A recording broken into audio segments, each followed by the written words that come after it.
Hey you guys, I'm Steven. I'm Giselle. And we're the Lovers Passport. We're going to be taking you guys with us to Joshua Tree National Park.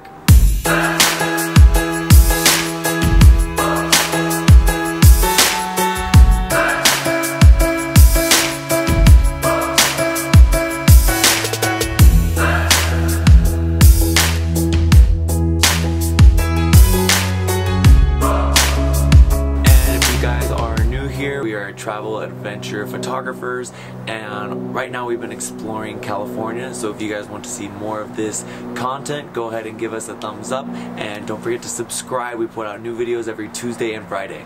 This is actually not our first time here vlogging at Joshua Tree National Park. We have done one before with a little more in-depth recommendations, and you can find that linked right up here as well as down in the description. But this time we're with our squad. We're celebrating our friend's birthday, and we're trying out some new places that we haven't been in a while. So when we first got there, we started off doing sunrise at Hidden Valley.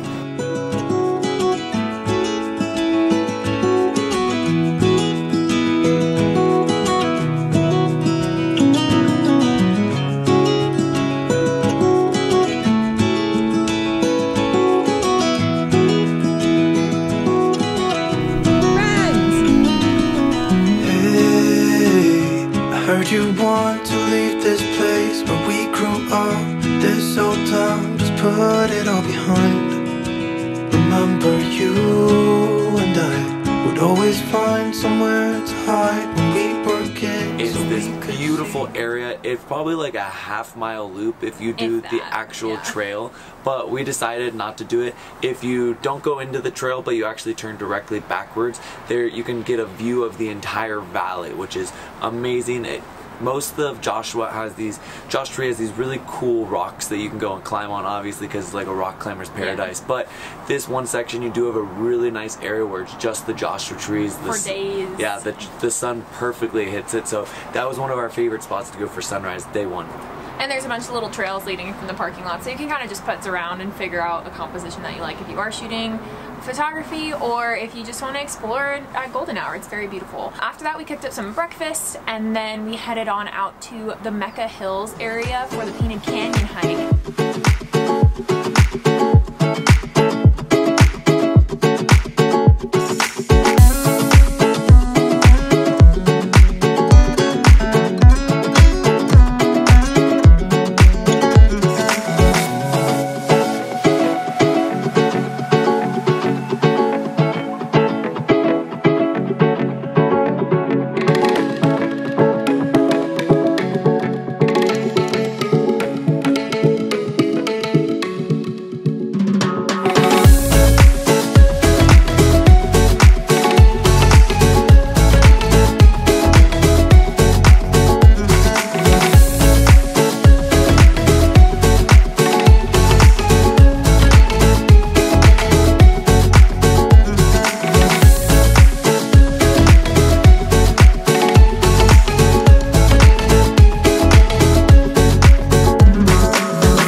Connecting over in this area, and we decided to go up.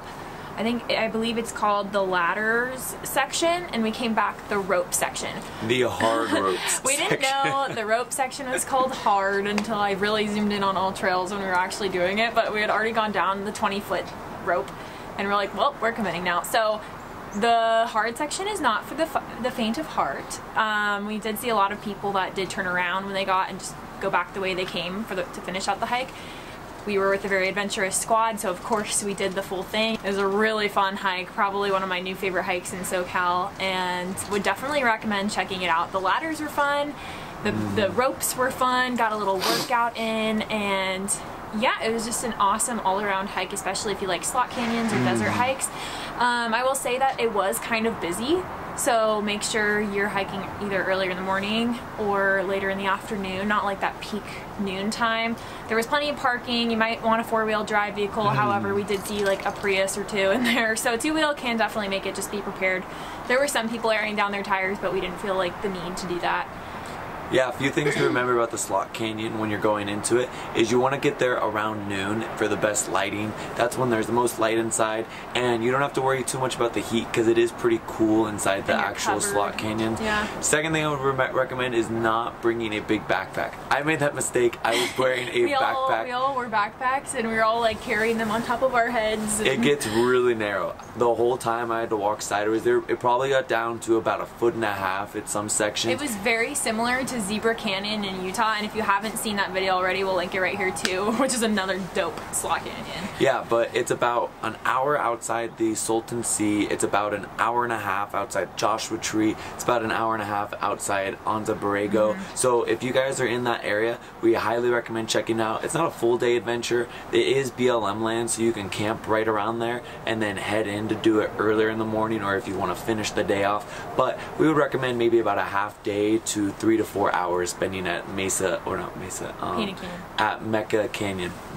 Right after that, we cruise on back, and we're heading towards Joshua Tree proper because we were getting an Airbnb the second day, not BLM camping. Surprise! I know, we made it bougier for once. But then we stopped at the Cholla Cactus Garden, which we love stopping at. It was equally as beautiful during the middle of the day.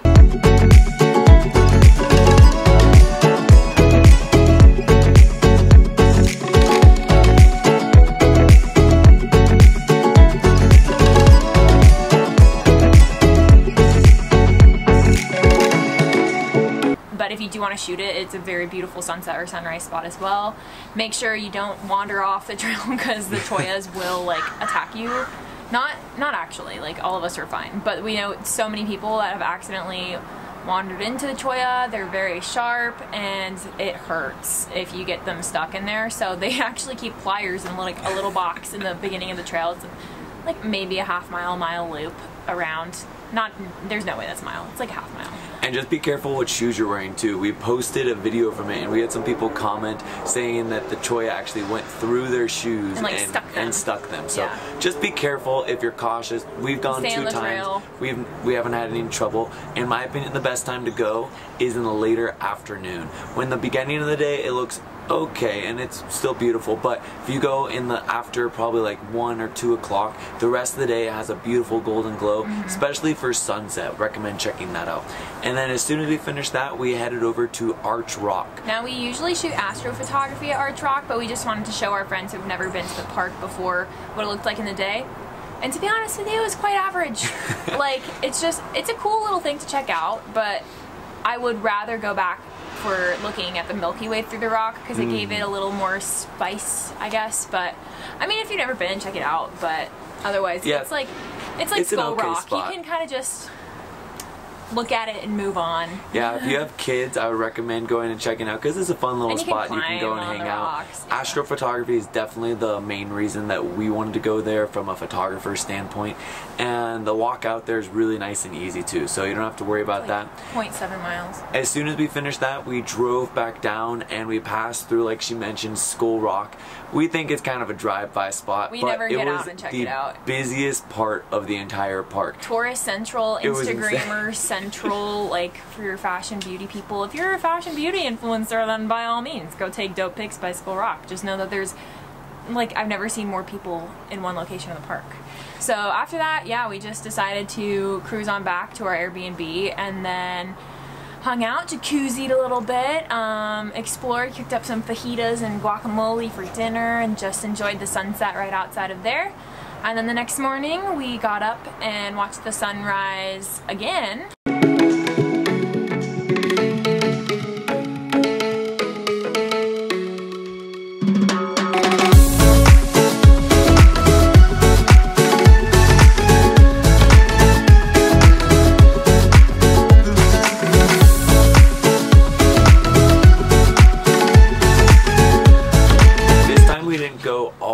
into Hidden Valley. We found this cool little spot right off of the entrance to Joshua Tree. We drove about 2 to 3 miles in, and it was the first exhibit you see coming into the park. But it was a really, really nice view. We had a couple of mountains on the side of us, so we got a really nice alpine glow, and then the Joshua trees were lit up. I think that that's the best part about Joshua Tree is the sunrise and sunset, just because you can get some beautiful golden colors, as well as if there's clouds above you, it gets even better. Yep, so after that we went back to our Airbnb, we cooked up some pancakes, and then we finalized our last little stop into the park. We went over to Hall of Horrors. Which is a really cool spot. Hall of Horrors is the generic climbing area, and then there's the actual Hall of Horrors, which is this cool little slot with a bunch of really hard climbs. And then after that we moseyed on up to Keys View, which is an awesome overlook of like Palm Springs, Borrego Springs, Coachella Valley, that area. You want to go during sunset for Keys View.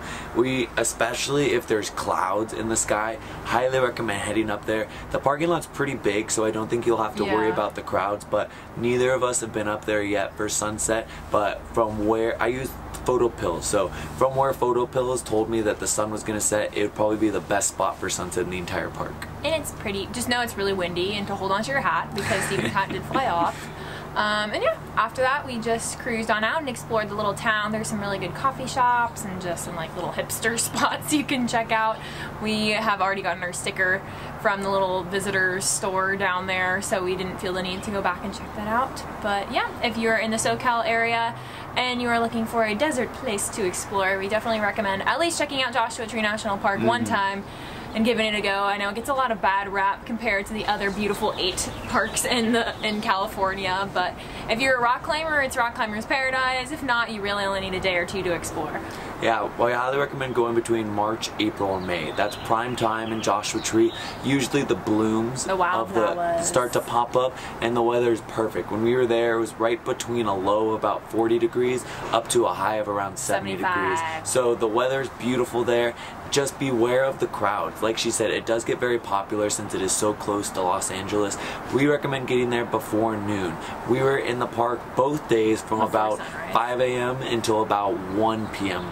After that, when we were driving out of the park, there had to have been 100, 200 cars in line on the way in. So really recommend getting an early start in, and especially if you are rock climbing, you want to get in there before it gets too hot. Right, and as always, if you're checking out all these parks in that area, there's Death Valley right there, there's Sequoia, Kings Canyon not too far away. We recommend investing in a national parks pass just because it's definitely worth the money if you're going to hit more than 2 parks in a year.